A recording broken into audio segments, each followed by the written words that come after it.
Smiley Day Geeks, welcome back to the Geek Sider Show. I'm Josh. I'm Anna. And in this video, we're talking about Critical Role Campaign 3, Episode 28, the racing episode. So if you haven't seen it yet and you want to avoid any spoilers, skip this video and come back later, because everything we say from this point forward is going to be a spoiler. I was super excited for this episode. And Matt ran the race actually way differently than what I had thought he was. And I think probably the way he did it is the way I would do it now that I've seen it done. Because what I thought he was going to do, because I visualized it, that the race like ran through the city. So like I would have had like buildings and shit that they got to navigate around. And I'm like, man, thinking about it, that would have been a giant pain in the ass. Yeah. I kind of liked the combination of theater of the mind and practical terrain, because if you had done the whole thing theater of the mind, it would have been really hard to keep track of where everything was. So being able to not have to think about where the cars were positioned in relation to each other and in relation to the edges, that was really, really helpful. The way I thought he would probably go would be like he would have like 4 or 5 different like set pieces, smaller pieces of terrain and battle mats and stuff with little like little scenes that they would battle their way through. Instead, he had one big one, and they just basically, even though the race went around the city, on the battle mat it was a straight line. And I'm like, that's really probably just a much easier way to do it than my original concept. I'm like, man, imagine how hard it would be the way I originally thought he was going to do it. Yeah. I'm like, his way is way smarter. All of that said, I do think Matt didn't do a great job of balancing it, because the Bell's Hells full on bodied all of the competition. Like the race wasn't even close. Yeah, before the halfway mark. Yeah. All the competition was gone before the halfway mark. The race is 1 lap, and they had taken over everything in less than half a lap. Yeah, it's definitely a little unbalanced. He made it a little too easy. But I've also never seen him run a combat quite like that. It seemed like it was something that he created for it, and there's gonna be some things that come up. I do really like how he had these random encounters, like the bats flying out of the cave and potholes and stuff like that, to make it a little bit more difficult. That cave monster was awesome with the glowing green eyes. That was super cool. Yeah, that mini was amazing. And there was everybody like kind of like got their moment. Like, for instance, Laura didn't roll great at the beginning of the race, but then that witch bolt, like everybody got a moment. And not that like Matt had that planned or anything, no. but it was really that, but it was cool. nice. It was really cool because like all of the characters kind of got their moment to do it, like have a standout kind of action. Yeah. The only character who went down at all was Laudna. And that's kind of par for the course. Laudna's squishy. She's a warlock. So yeah, that wasn't surprising at all. In fact, I was a little surprised that Imogen didn't go down, and I was surprised that none of them specifically stated that they were going to wrap a rope around themselves so that if they went down, they don't fall off the back, especially Laudna and Imogen when they were in the back. Yeah. I mean, the closest was Imogen had the reins that she made just to hang on to, but nothing. Nothing. If any of them had gone down, they would have just. And that made me a little worried. Yeah, that's actually for sure. I'm surprised nobody tied themselves down. I'm not surprised about Dusk not doing it. Just from insight from previous episodes and stuff like that. That didn't surprise me at all. Same with like. I know Orm was driving, but even if Orm hadn't been driving, that's just not something he would have. He might have. I don't know. I think I don't know. He might have. Maybe he doesn't really have a lot of great self-preservation. No, he always does something like super crazy reckless. Like diving off a cliff onto a car. I mean, that's... and then baiting the monster. Yeah. twice. So yeah, Even though the Orem monster would does hit not with have 30 points of damage. Yeah. I think Orem has a death wish, and I don't like it. I'm kind of here for it. Of CG, and it was a terrible idea. It was an awesome idea, but it was a terrible idea. Yeah, they welded him to the front of the car the whole time, including when they decided to go for it. I hated the idea because basically that just took away everything FCG could do and put him in immediate danger. And I felt like Dusk offered the suggestion and then played it up deliberately to fuck with them, and in hopes that something went wrong with him. For sure, 100%. Yeah. Yeah, I hated the idea immediately, and like the more they kept it, I was like, no, y'all, come on, don't do it. And then when they did it, I was like, fuck. For comedy relief, it's an amazing idea. Yeah, it had its funny moments, and it was probably a challenge for Sam to try to figure out what his character was going to do when his character basically couldn't do anything. I can't look around and see what's going on. So basically, all of his autonomy was gone. He couldn't do fucking anything, and that was my bothered me so much. That's the main thing about it is, the fact that the group got so into this idea, it felt disrespectful to FCG, especially considering they've spent the whole beginning of the campaign telling them to stick up for yourself and you're not an object and don't let people treat you like an object, and then they kind of did the same thing. Yeah, it's and I can't. I was too tired last night to remember who all was for it and who was against it. Almost everybody was for it. I don't think if I'm remembering correctly, Orem just sat there and frowned and just like stared into space while they discussed it. Liam, I think, jumped in a few times and was like, this is a great idea, this is going to be hilarious. But like Orem in character, I don't think Orem was there for it. I don't remember what I would have to go back and watch that first 45 minutes over again.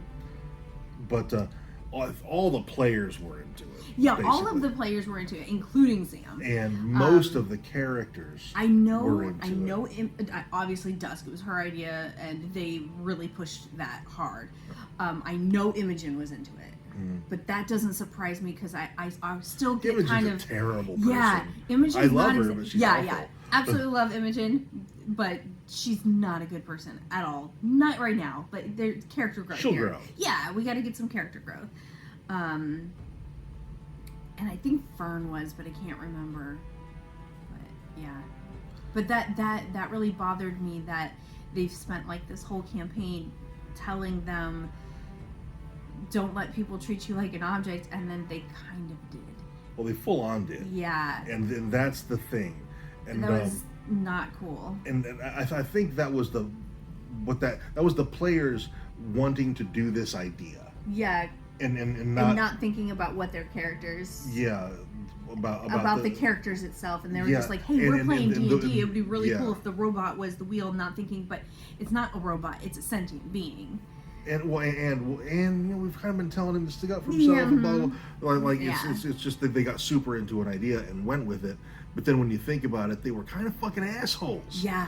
But that's also a kind of human nature. Yeah. So like in real life, if that was a thing, that could that'd be completely a plausible thing for there are absolutely times when a couple of people in a group get really, really excited about something and hype it up, and then everybody in the group ends up agreeing, and then afterwards people are like, oh god, I wouldn't have done that. I shouldn't have done that. That was a bad idea. And everybody has said something or done something that they immediately regretted. And I'm wondering if we're going to get like that moment. Like the next day, they're going to be like, hey, FCG, we really shouldn't have done that to you. We're sorry. Yeah. I wonder if we're going to get that. Yeah. Because FCG full-on deserves an apology. Absolutely. The end of that race. All of Fern's antics. I kind of love that everything she did failed. Yeah. She tried so hard. She didn't lower the DC for getting through the blade trap, but falling into the portable hole.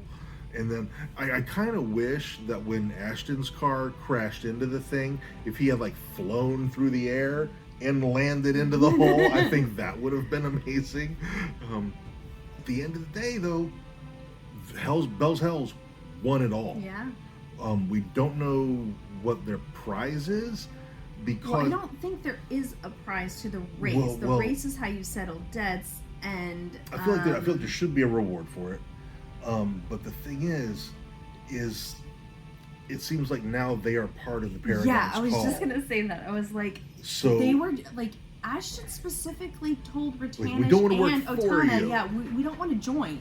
We're just here, and we might like to make a little extra money. Yeah. That's it. They just wanted to do some odd jobs for them. And then she's like, And then, welcome yeah, to and the she's Paragon's like, call. we'll get you rooms in room. the barracks, and you start your training tomorrow. And I'm like, I'm sorry, what? That's not what. they And signed up nobody for. reacted to that. None of them did.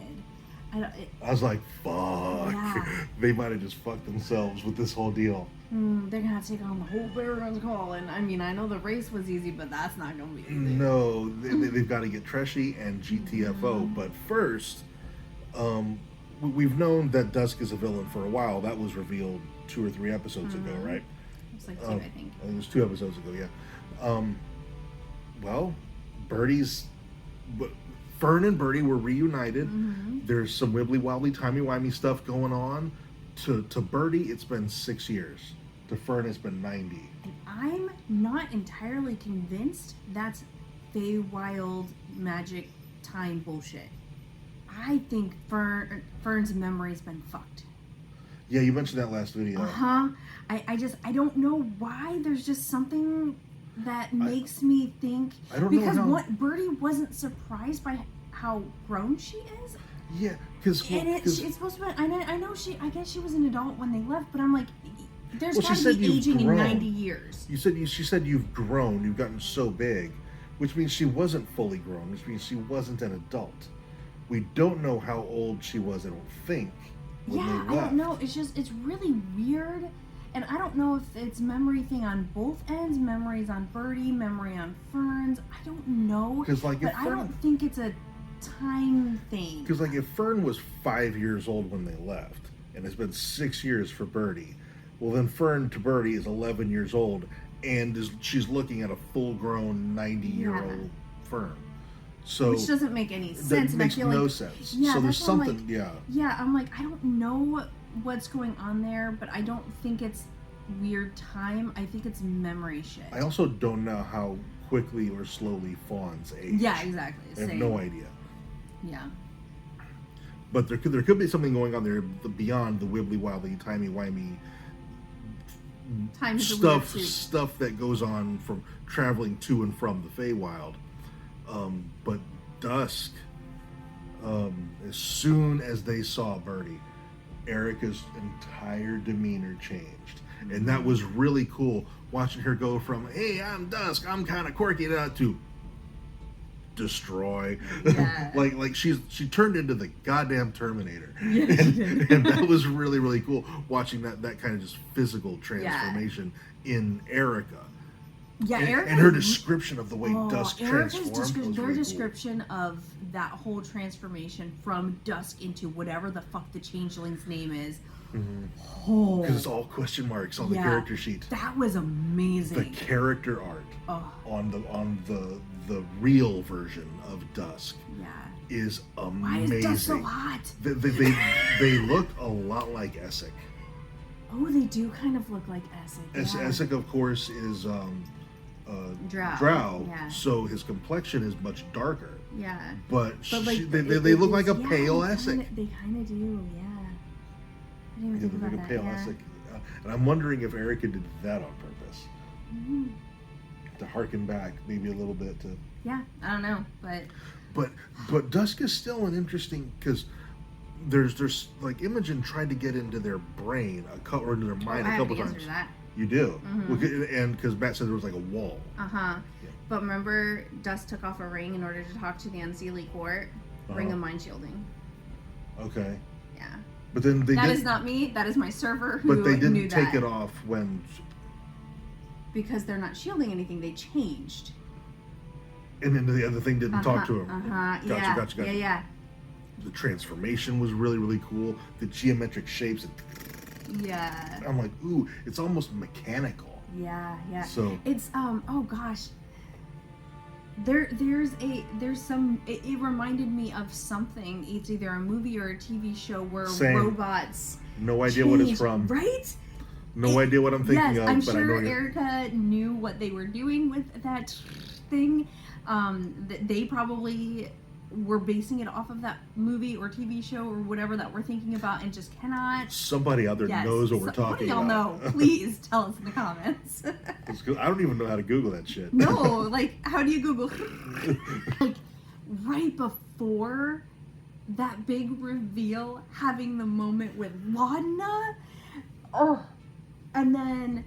I do think Dusk might actually have feelings for Laudna. Oh yeah, I don't know what exactly is going on with Dusk. I don't know if Dusk is in control of all of this and is doing this deliberately, if there is some sort of mind blank thing. It seems like there's some kind of programming or some kind of charm that's happening with Dusk. Yeah, so, because it does seem like Dusk is really interested in Laudna. Mm-hmm. And Dusk has just so much affection for Fern, because that was the other thing, is like Dusk and Fern had a moment too the night before, and then all of this to happen. All night. They cuddled. So there's some kind of charm or brainwashing or program. She's like a sleeper agent or something. Yeah. There's something there. That's more than just, oh, they were a villain who was pretending the whole time. Yeah, I don't think it's that. Yeah. I don't think it's gonna be so much more complicated than that. Yeah. And I also think Erica is going to be a long-term guest. So I think something's going to happen to where Dusk breaks the charm and saves the day in some way to where they are welcome in the group. Because you can't try to kill a member of the group and then stay. Yeah, and I kind of agree. Like, I don't know that they're going to have a whole bunch of guests this campaign. I kind of feel like they're going to have a couple of guests who come back. Because I don't feel like Robbie's done. I feel like Dorian's going to come back at some point. Yeah. Like, I absolutely think that. Yeah, and I was thinking, because I had the thought today, and then went, no, that can't work. But I'll tell you what it is anyway. I thought, I bet Robbie's going to come back soon. I'm like, no, because it's really only been a few days since Dorian left. Well, it's been longer than a few days. It's been not enough time for for him to even make it to Kymel and all that shit to happen. Yeah. Yeah, and to get the hasn't. resolution of their problems. And then to come all the way back. Yeah. I thought, I bet you Robbie's going to be back soon. No, the timing doesn't work. Yeah, no, it doesn't work, no. If Robbie comes back, it'll be in, like, 50 episodes. Yeah, it'll be near the end, maybe. Yeah, towards the end. Because I don't think this campaign is going to go beyond 80 episodes. Because there's just so much lore coming out. And that's the last thing we're going to talk about. Oh my god, so much fucking lore. The Imogen lore in this. We got confirmed, what's her name? Odahan? Odahan is the figure from Imogen's dreams. And she successfully hid from her, so that's good. Well, did she? As far as she knows. Yeah, as far as anybody knows, she successfully hid. We don't know for Odahan sure. at least didn't have a visible reaction to her. And not only that, we got we've already talked about it, but we got Imogen lore, we got Fern lore, and then we didn't get anything new on FCG. Nothing new on FCG. But a major Fern development and a major Imogen development. Yeah. And just all the new info coming on 3 different characters in one city. Yeah. There's just so much happening right now. Yeah. I can't believe how quickly this campaign is moving. Yeah. Yeah, it just feels like every episode something major happens. We haven't had really any episodes, not since like 15. The first 15, I can't remember, that's been too long ago, but since episode 15, we have not really had a single episode where you finish the episode and you're like, we probably could have skipped that and not missed much. Like, there's really no skippable episodes. Like, there is so much shit happening in every single episode that you really can't skip. You could read a recap, but you couldn't skip. Top to bottom, it's one of my favorite episodes of this campaign. I would rewatch this episode just for the race. Oh yeah, the race was really cool. It was so, and I'm curious about the car minis. Is that something that Matt had commissioned? I wonder. Does somebody know? Yeah, because I want cool. them. They're so cool. I want to incorporate that into one of my campaigns. If I have to, do it another way, and I can't use the same thing, that's fine. But that was really, really awesome. Yeah. I think that's all we have for this video. If we missed anything, let us know down in the comments. We can talk about it down there. Also, if you enjoyed this video, please let us know by dropping a like on it and subscribe to our channel if you haven't already. And thank you so much for watching, and we'll see you next time.